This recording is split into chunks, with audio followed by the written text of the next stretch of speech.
When the tornado swept through Joplin 10 years ago, the focus at City Hall changed in an instant.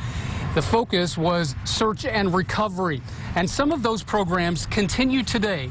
Gretchen Bolander takes us back to that night and what happened next. I heard glass breaking out of the windows around us, and then we started getting telephone calls. Joplin City Council member Gary Shaw quickly learned his city had sustained serious tornado damage.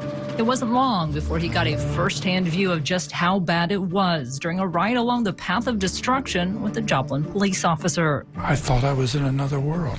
I mean, I thought I was someplace else. It certainly wasn't Joplin, and none of those landmarks that we knew. He knew there was a lot of work to be done, both for city leaders and city workers, emergency responders combing through the destruction for survivors and victims. A massive cleanup to get rid of nearly 3 million cubic yards of debris. It really was a miracle to watch the streets being cleared and the properties being cleared. Yeah, there were some challenges.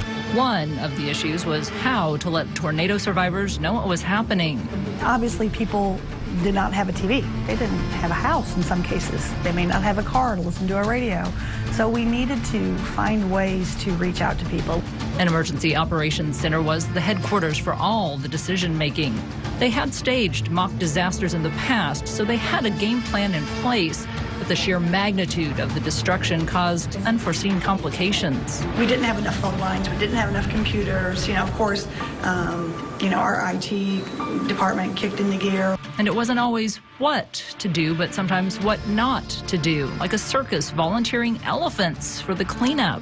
My news release said, circus animals are not condoned to do debris removal. Even though they're offered and we appreciate everybody's help, just was not a good idea. Finding shelter for homeless survivors was crucial, both in the short term and more permanent sites. City workers coordinated with FEMA to install 586 temporary housing units just weeks after the storm. We set up the center out by the airport. New construction also went under the microscope, with the city looking for strategies to reinforce future homes and businesses. One new requirement focused on hurricane clips, a way to keep the roof on a structure in high winds, protecting anyone sheltering inside. Hopefully, we never have to face that again, but we're in better position now if we had to. There were also much bigger decisions to make, with $158 million in federal disaster grants, leading to a new library, Joplin Senior Center, 20th Street overpass, and significant infrastructure upgrades. Our pipes are all worn out. A lot of our streets and things were worn out. So we end up with a third of our city being rebuilt from money that we wouldn't have had ourselves. Now, 10 years later, Gary Shaw still mourns the 161 lives lost to the storm. But he adds Joplin isn't defined by the past. We have a great city. And, I made a statement several times lately that I believe Joplin's greatest days are ahead of us. Reporting in Joplin, I'm Gretchen Bolander. In just a matter of minutes, the tornado left thousands without a home in Joplin. But the work to begin rebuilding those homes and finding new homes for people began the very next day. You're just sitting there thinking, oh my gosh, 30% of your town's destroyed. What are you going to do? How are you going to recover? But that next morning, we had a contractor in here rebuilding a hair salon. Just that one permit, helped with the attitude that maybe we can get through this. According to U.S. Census estimates, Joplin's population dropped overnight from over 50,000 to around 48,000. Troy Bolander, the Director of Planning, Development, and Neighborhood Services for the city of Joplin, says the road to rebuilding was at first a frightening thought. But like always, the community came through. I think we started feeling more confidence when we started seeing the rebuilding.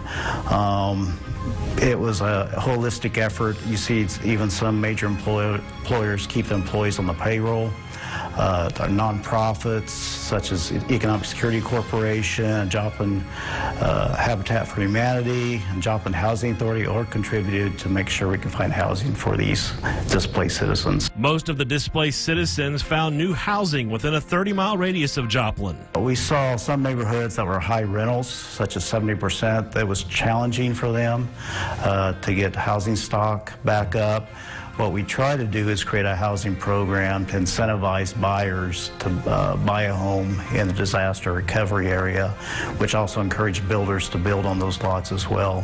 In August of 2013, with funding from the Department of Housing and Urban Development through Community Development Block Grants, the city created the Joplin Homeowners Assistance Program, or JHAP.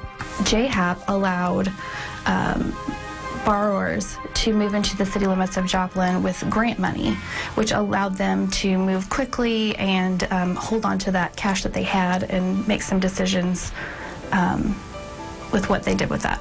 By 2015, Joplin's population had not only recovered to its previous number, but had surpassed it and was sitting at more than 51,000. By early 2016, JHAP had provided more than $15 million in assistance to home buyers. And we started to see the trend move back into Joplin once we had some inventory build up, about 1.5 to 2 years after the tornado. And then we've had a strong market really ever since. Hundreds of residents lost their place to live 10 years ago, but thanks to one area organization, Stephanie Roper and many others like her now have a place to call their own. Here's Stuart Price.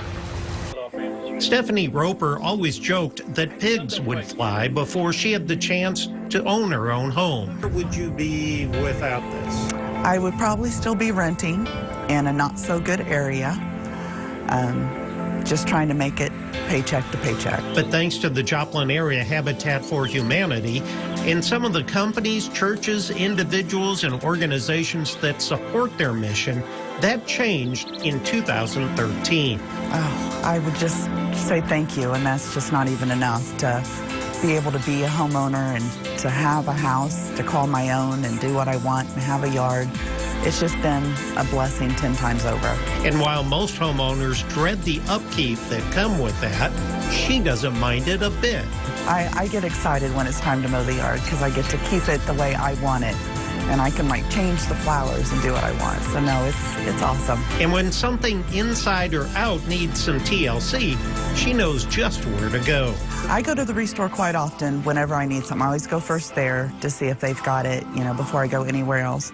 But they also, Habitat has some wonderful programs to help homeowners. I mean, not just Habitat owners, but they're very involved with their community.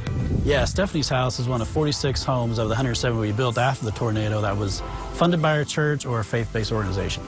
And if you think it's rewarding to be the recipient of a Habitat home, just imagine how good it feels to turn over the keys to a new homeowner, which he's had the chance to do a lot over the last 10 years. Currently, we have 9 homes under construction, and we have a couple more to get started this year, so we're excited for another good year. But building homes is just part of the Habitat mission. Our Restore that's open Monday through Saturday is a great place to find discounted items.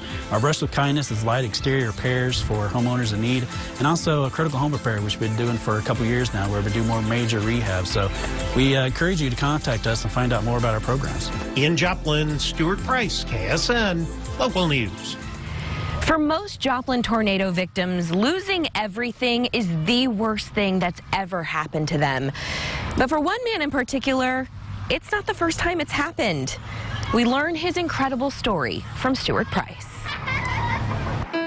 Tang Dat Nguyen was one of 7 residents selected by the ABC show Extreme Home Makeover to receive a new home after the structure he was living in at the time was leveled. I don't know nothing. I only thank God to give me the house for the rest of my life, because at this time I get 70 years old. Yeah, right now 80 years old. But if you think this is the first time he's lost everything, you'd be wrong. In fact, it's not even close to the worst thing that's ever happened to him. I am very poor. The community took on my property, my land, my car, my money, everything, even the paper, even the picture. They took it all. After 11 years in jail, they released me and I broke nothing. Only one pant, one shirt. Nguyen was a pilot in the Vietnam War. He flew American-made jets for the Vietnamese Air Force. When Saigon fell, he and many other soldiers who fought against the communist regime were jailed, some of which didn't survive the horrifying ordeal. In the communist jail, very hard labor. In fact, the prisoners were forced to build their own jail in the Vietnamese jungle. A few years after he was finally released, he immigrated to the U.S. and settled in Joplin in 1995 without any relatives and not much more than the shirt on his back. He got a job at Pillsbury, and many of his co-workers volunteered their time to build his new home. Surprised, happy, and cry everything, you know, and only I thank God to give me the house for the rest of my life. Of the 7 homes built by the Extreme Home Makeover team, only one other original family still lives in them. In Joplin, Stuart Price, KSN Local News. Of course, Joplin wasn't the only town affected by the storm. Coming up after the break, we take a look at Duquesne, the little town who could make an impressive comeback. And Joplin schools took a huge hit by the tornado that night, demolishing Joplin High School. We'll take a look at the investment Joplin made with their children's futures.